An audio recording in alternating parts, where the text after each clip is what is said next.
The Denver Broncos just caught an unexpected break as the Los Angeles Chargers come to town in a divisional matchup that is crucial when it comes to playoff implications. Obviously, it is not a must-win game, but if we win this game, we are in a very, very good position.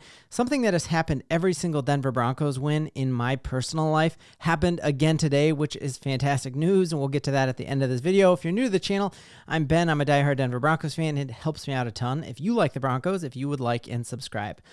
So the injury report is coming out, and just off first blush, you just look at even the fact that these guys have had an entire week rest and a bye week. It's always stinky to have to play a team after their bye week, but they still have a lot of guys who are dinged up, and we do as well. But I'm going to talk about the guys who we have who have already been ruled out, how I think we have a pretty suitable replacement, and even a person in one of those roles who might actually eclipse what the starter in that role who left is going to be having. So looking at first blush of this, if you read what everyone in Chargers country, Chargers Kingdom, it's not even, there's only 2 Chargers fans.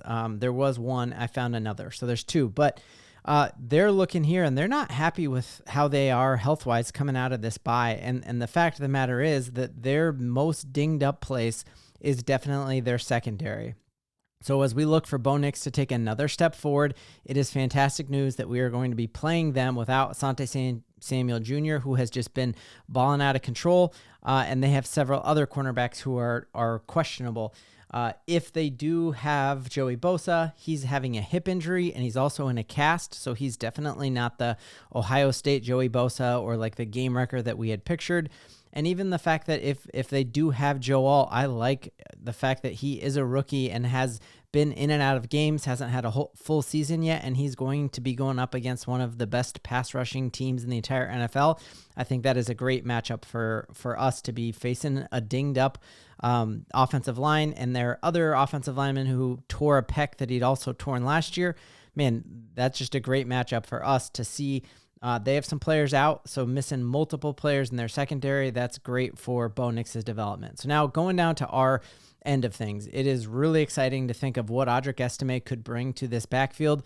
We saw Bade go off and then get hurt. We've seen Javonte get better each and every week. We've seen Jaleel kind of have a couple flashes here and there, but man, Audric Estime's first carry, 13 yards, hurt his ankle on that one play.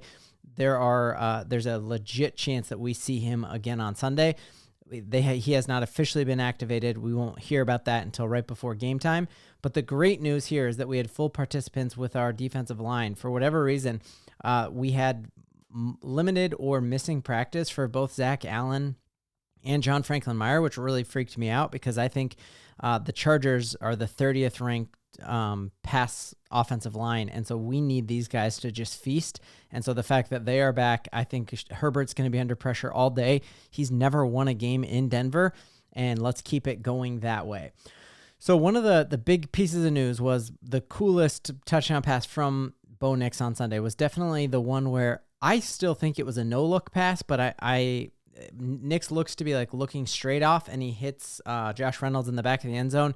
Gorgeous play. Well, Josh Reynolds, you notice on that play, crashes into the side of the bleachers there, falls down onto the concrete, and he's holding his hand, and it even hampers his celebration, which kind of stinks. Well, he had to go out and get a finger surgery, and he's out definitely this week, and because we play again in 4 days against the Saints, he's probably out for 2 weeks. And the reason I think we just caught a huge break was that now we're going to get a chance to see Devaughn Vele again.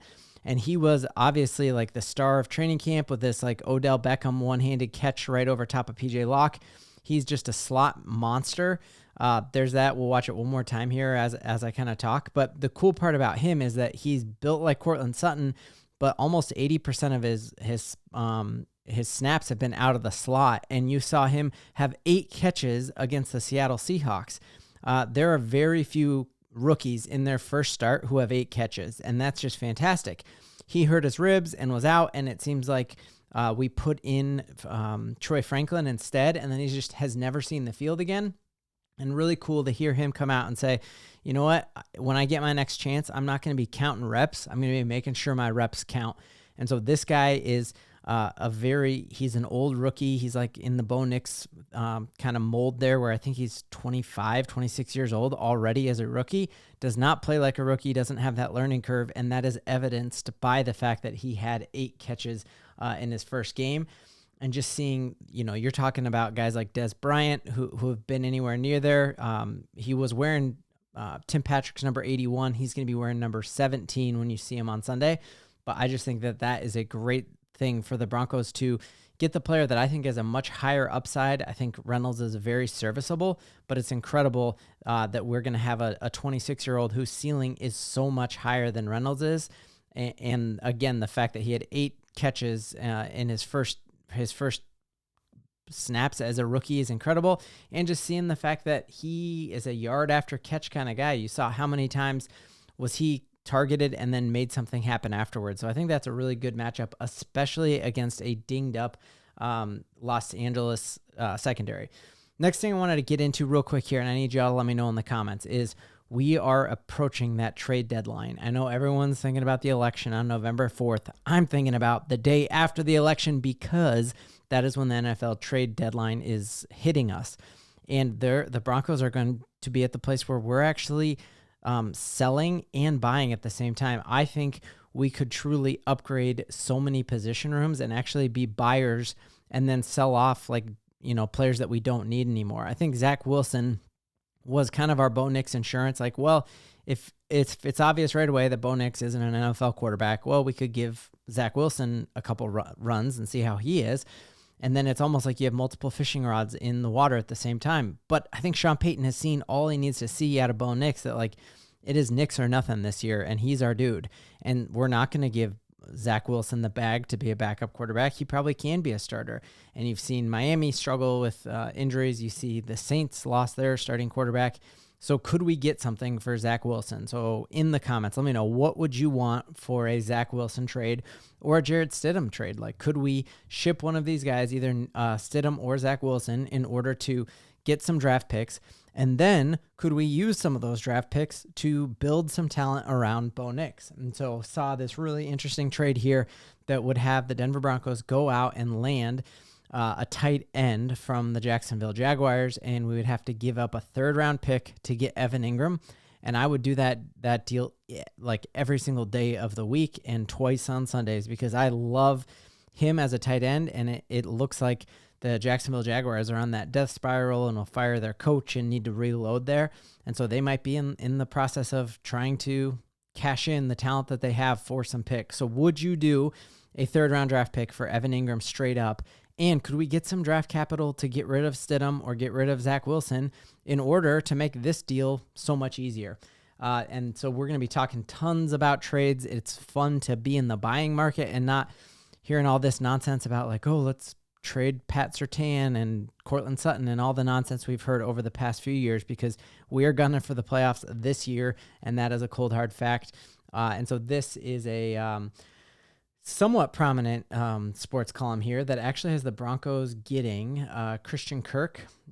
But again, just the idea that we need to load up and get some more wide receiver talent, especially with the fact that Reynolds is out and we've had some injury news. So let me know what you think about those trade rumors and what you'd want to get for our quarterback and what you'd be willing to give for a potential tight end. So as teased in the start, something happened. I'm not superstitious, but I would say I'm really stitious, as Michael Scott would say.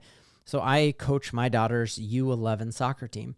And we've lost every game, so don't even worry about it. I don't know much about soccer, just that you can't touch the ball with your hands, and that's what I yell all the time. That's my only coaching out there is hey, don't touch the ball with your hands. But every single game that we've lost by more than 4 goals, the Broncos have won.